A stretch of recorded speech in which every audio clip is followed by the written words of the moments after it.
Hey guys, and welcome to another brand new video. In this video, we actually have some pretty big, huge PlayStation 5 news in regards down to the brand new Spider-Man game coming out on the PlayStation. We also have some brand new big game news. There's actually a lot of really big game news coming out when it comes to various games like Assassin's Creed, some big delays, some other bigger game delays too as well from EA games, some Star Wars news, and a lot of other various things all throughout this one. We're going to go focus first and foremost on all the all-new, brand new Spider-Man news that's coming out as of right now, because it gets me even more and more excited for all the games coming out in the very near future. As well, if any of you guys are brand new, make sure you guys are subscribed with the notifications on. We also have some pretty cool things, Switch news coming up maybe later on throughout tonight, so be on the lookout for that. We have the Twitter and Twitch room down below if you guys want to follow. And of course, all the Amazon links for the good old consoles too, and give me your thoughts and comments, because I'm getting a little bit on the exciting side. So we have a few kind of cool things to go and highlight and kind of quote it on over here. I'm going to highlight this for you guys. So as you guys know, though, as of right now, current rumor is that the upcoming Spider-Man 2 game should be coming out this year in September.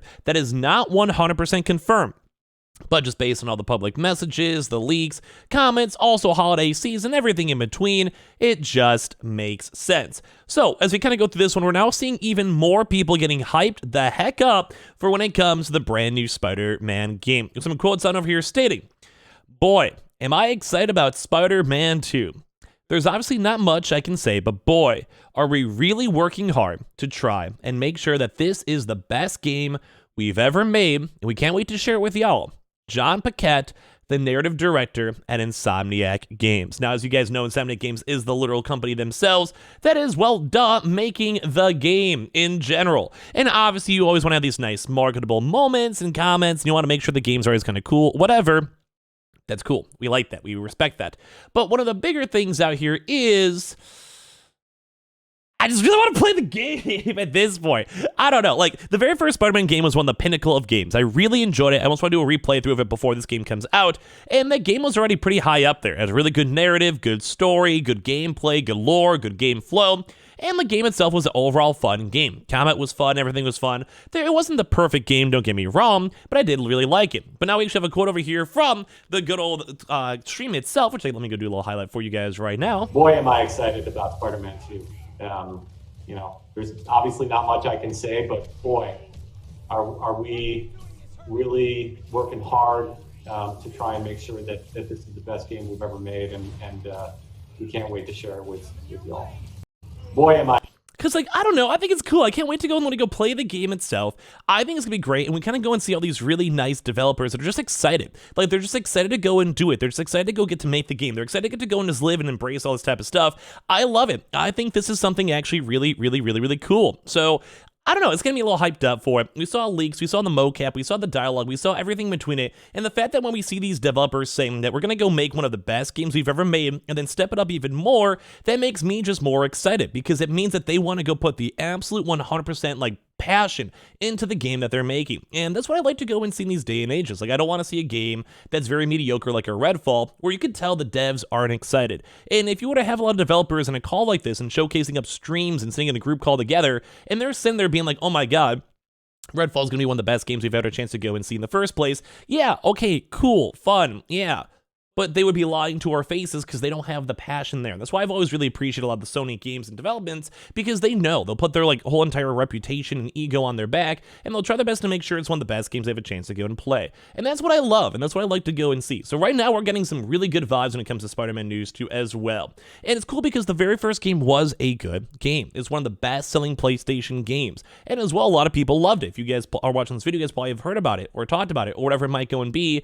And even some people have even said things in Hollywood is one of the best stories they've seen. And as well, if they did this as a proper actual movie, it'd probably do phenomenal. And let alone try to do this in the combination of other Spider-Man movies that have been ongoing, or Spider-Verse or whatever it might be. Yeah, this is some good stuff. We like seeing this vibe. So all around is really good news, and I was happy to go and see this, because all the rest of the news in this video is going to be a little bit sad, because, well, it may not be as good. So number one, we have a little bit more leaks coming out over here from Tom Henderson, where it seems like AC Mirage has been internally delayed. Ugh. So basically, Assassin's Creed, the new Mirage game coming out, delayed from August to October.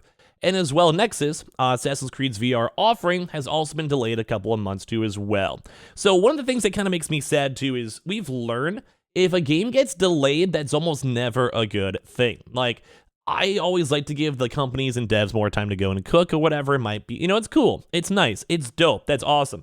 But it's not been good. Like, think like a Cyberpunk still. Like, it just has never been a good sign to see games get delayed. Or games like Redfall that should have been probably delayed even longer. So, it's not a good look, although they have made so many different Assassin's Creed games at this point that maybe it's not the world's worst vibe ever. Like, they probably know. It's like Call of Duty. If Call of Duty gets delayed, they've made enough. They could probably go and fix it and patchwork it. But I'm a little bit worried about this one. So, not good news when it comes to Assassin's Creed 2 as well. Now, some other kind of intriguing things for Quantum Error, who actually made a nice little big post over here saying the PlayStation 5 version over here is actually going to be the next gen initial release. And it's actually something new that we haven't seen a lot of game companies doing, where they're going to say we are going all out as much as we can on PS5 within the confines of the 60 FPS.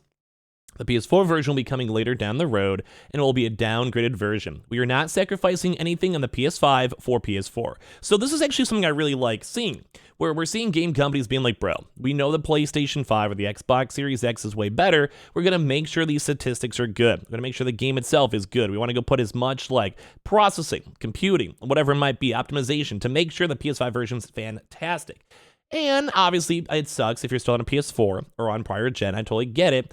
But one of the bigger things out there is, well, sometimes like you got to take advantage of the new software. Like right now, there's like 40 million-ish people on the PS5. There's enough of a market to want to go and sell and market your game. And I feel like some people, if it gets delayed even farther, it might not. It's like almost like a lost leader. As more people leave the PS4, in theory, less people are going to want to buy a PS4 version. So why not make the PS5 version great? If it flops for whatever reason, they just completely stop the PS4 version and go and move on.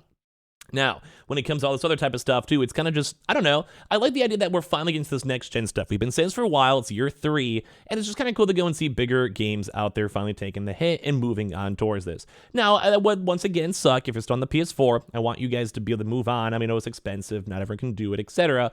People got priorities and jobs or whatever. I totally get it. But at the end of the day, I do like the idea that we can go and, well, I don't know, like, make better games. We can focus on better games, too, as well. I'm very hyped up for that. So, cool. As well, we also have been seeing a brand new Star Wars Jedi Survivor patch. I still haven't beaten this game. I'm a few hours in, but I will be honest, we are happy to see even more patch notes coming out. We haven't seen a lot of folks that have fully beaten the game. The game is overall pretty good. I liked my experience with it, and it was, well, kind of a weird flop when it comes to the game initially coming out on just how not optimized or well it might go and be.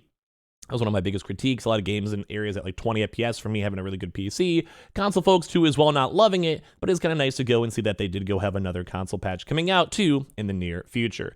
Now, for some even more kind of sadder news, though, as well, we're kind of seeing that EA is indirectly confirming that Dragon Age Dreadwolf is at least now a year away. Now, we've kind of been on a big stint, I think, right now when it comes to games and games as a whole, but for this one, at least, we are kind of getting more on the sadder side. We keep on seeing delays like we saw with Assassin's Creed, and hopefully don't see any big delays with like a Final Fantasy 16, highly doubt it, or even like a Starfield. Kind of skeptical on that one, and as well for Spider-Man 2, hopefully it will be a little bit earlier than we expect. But EA has now just directly dashed the hopes of fans, hoping that Dragon Age 4, or more properly, Dragon Age Dreadfall, would be ready to launch in 2023. The latest financial report from EA runs down the announced games that the publisher plans to launch in the coming year, which lasts until March 31st of 2024. So you have Super Mega Baseball 4, Immortals of Avion, Lord of the Rings Heroes of the Middle Earth, I'm kind of hyped up for that one, as well as new entries in annual sports and racing series like F1, Madden, NHL, and the newly rebranded EA Sports FC. So EA says 2 unannounced games are not included in that list, 1 EA Sports title and 1 racing title, and then a last 2 that also means, once again, for all the RPG fans, that Dragon Age Dreadwolf would not be fitting into either of those categories unless BioWare is making a bigger pivot than ever before. So some folks are actually assuming the game might come out as of this year, but as well, when it comes to all this type of stuff, like, it's kind of it's a toss-up. It kind of makes me sad we come out sooner rather than later.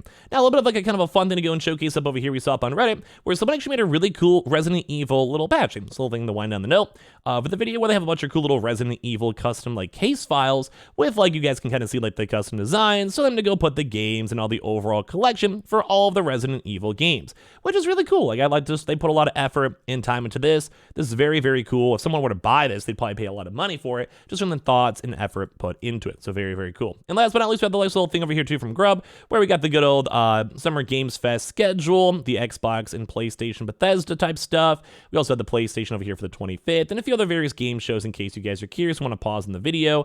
This is basically we're going to see a lot of these other various different types of games that are available for throughout the rest of the year that are either confirmed or rumored as of now. So make sure you guys are subscribed, notifications on, give me your thoughts and comments down below, in the Twitter and Twitch room down below as well. And of course, leave a like and your thoughts, and I appreciate you guys all so much for watching here in the first place.